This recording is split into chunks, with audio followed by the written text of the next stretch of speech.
The Eagle has landed. Mission objective. The primary objective of Apollo 11 was to complete a national goal set by President John F. Kennedy on May 25, 1961. Perform a crewed lunar landing and return to Earth. Additional flight objectives included scientific exploration by the Lunar Module, or LM crew, deployment of a television camera to transmit signals to Earth, and deployment of a solar wind composition experiment, seismic experiment package, and a laser-ranging retroreflector. During the exploration, the two astronauts were to gather samples of lunar surface materials for return to Earth.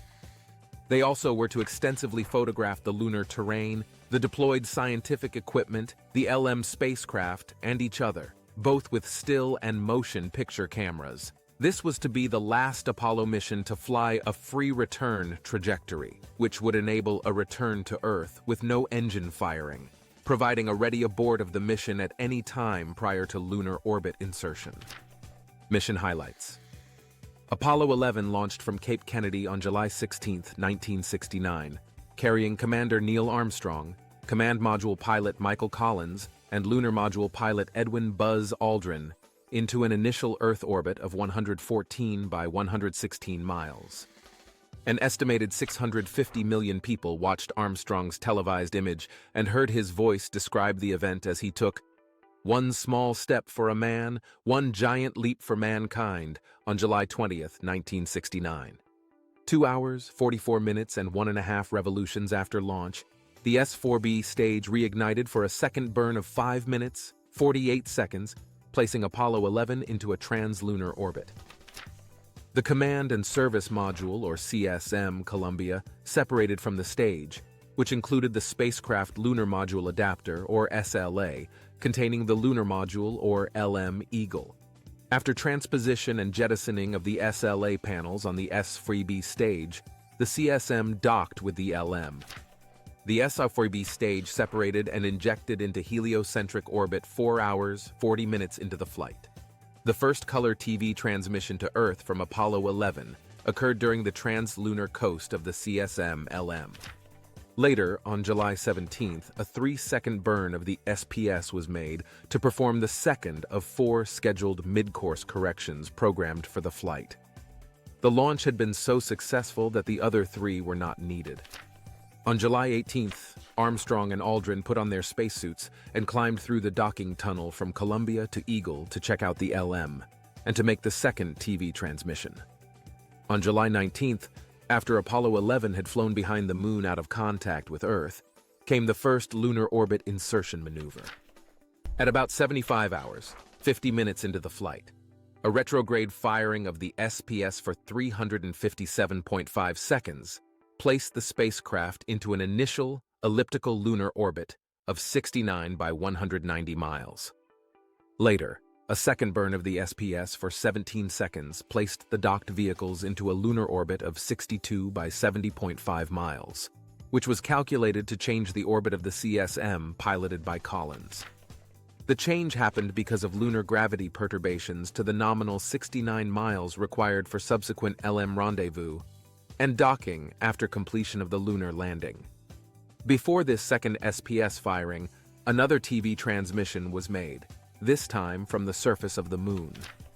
On July 20th, Armstrong and Aldrin entered the LM again, made a final check, and at 100 hours, 12 minutes into the flight, the Eagle undocked and separated from Columbia for visual inspection.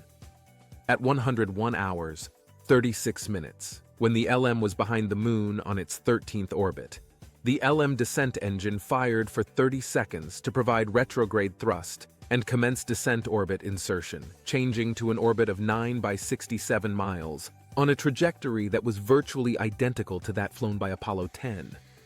At 102 hours, 33 minutes, after Columbia and Eagle had reappeared from behind the Moon, and when the LM was about 300 miles uprange, powered descent initiation was performed with the descent engine firing for 756.3 seconds. After 8 minutes, the LM was at high gate about 26,000 feet above the surface and about 5 miles from the landing site. The descent engine continued to provide braking thrust until about 102 hours, 45 minutes into the mission. Partially piloted manually by Armstrong, the Eagle landed in the Sea of Tranquility in Site 2 at 0 degrees, 41 minutes, 15 seconds, north latitude and 23 degrees, 26 minutes, east longitude. This was about 4 miles downrange from the predicted touchdown point and occurred almost 1.5 minutes earlier than scheduled. It included a powered descent that ran a mere nominal 40 seconds longer than pre-flight planning due to translation maneuvers to avoid a crater during the final phase of landing. Attached to the descent stage was a commemorative plaque signed by President Richard M. Nixon and the 3 astronauts. The flight plan called for the first EVA to begin after a 4-hour rest period, but it was advanced to begin as soon as possible. Nonetheless, it was almost 4 hours later that Armstrong emerged from the Eagle and deployed the TV camera for the transmission of the event to Earth. At about 109 hours, 42 minutes after launch, Armstrong stepped onto the moon. About 20 minutes later, Aldrin followed him. The camera was then positioned on a tripod about 30 feet from the LM. Half an hour later, President Nixon spoke by telephone link with the astronauts. Commemorative medallions bearing the names of the 3 Apollo 1 astronauts who lost their lives in a launch pad fire, and 2 cosmonauts who also died in accidents, were left on the moon's surface. A 1.5-inch silicon disc containing micro-miniaturized goodwill messages from 73 countries and the names of congressional and NASA leaders also stayed behind.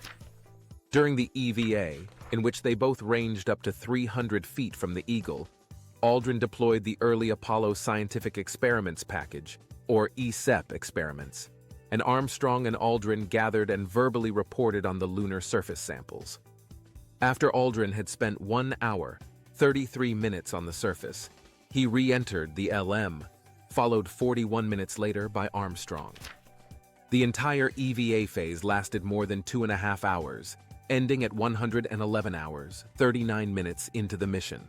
Armstrong and Aldrin spent 21 hours, 36 minutes on the moon's surface. After a rest period that included 7 hours of sleep, the ascent stage engine fired at 124 hours, 22 minutes.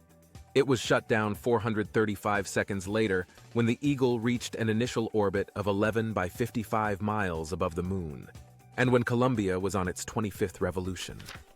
As the ascent stage reached Apollon at 125 hours, 19 minutes, the Reaction Control System, or RCS, fired so as to nearly circularize the Eagle orbit at about 56 miles, some 13 miles below and slightly behind Columbia.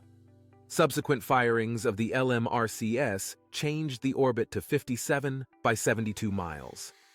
Docking with Columbia occurred on the CSM's 27th revolution at 128 hours, 3 minutes into the mission. Armstrong and Aldrin returned to the CSM with Collins. 4 hours later, the LM jettisoned and remained in lunar orbit. Trans-Earth injection of the CSM began July 21st as the SPS fired for 2.5 minutes when Columbia was behind the moon in its 59th hour of lunar orbit. Following this, the astronauts slept for about 10 hours. An 11.2-second firing of the SPS accomplished the only mid-course correction required on the return flight. The correction was made July 22nd at about 150 hours, 30 minutes into the mission.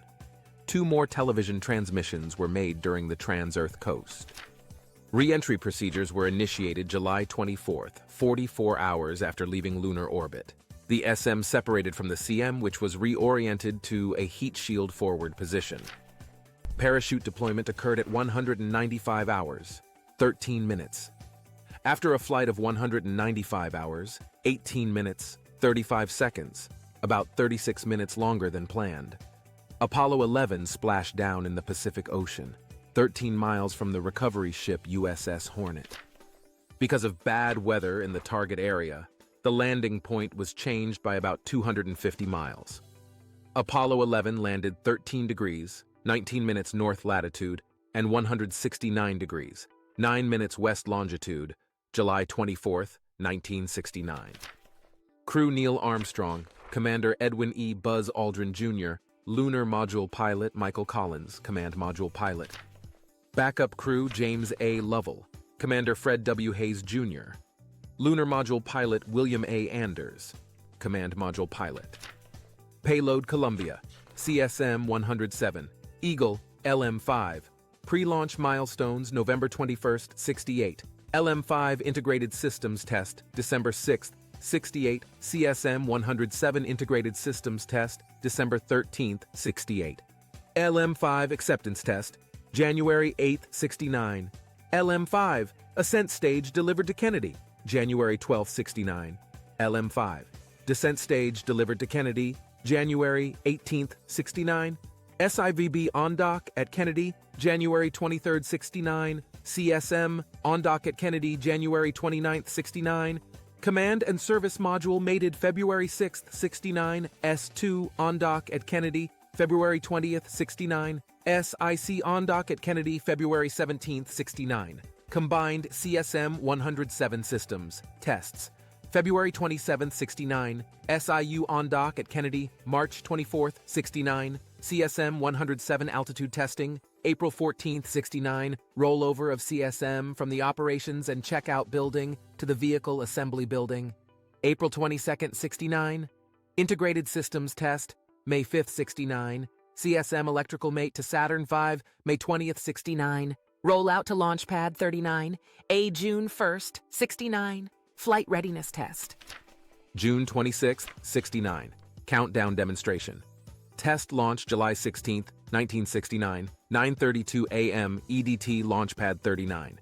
A Saturn V, AS-506 High Bay 1, Mobile Launcher Platform 1. Firing Room 1. Orbit altitude 118.65 miles. Inclination 32.521 degrees orbits. 30 revolutions. Duration 8 days, 3 hours, 18 minutes, 35 seconds. Distance 953,054 miles. Lunar location, Sea of Tranquility. Lunar coordinates, 0.71 degrees north, 23.63 degrees east landing. July 24, 1969, 12:50 p.m. EDT Pacific Ocean Recovery Ship, USS Hornet.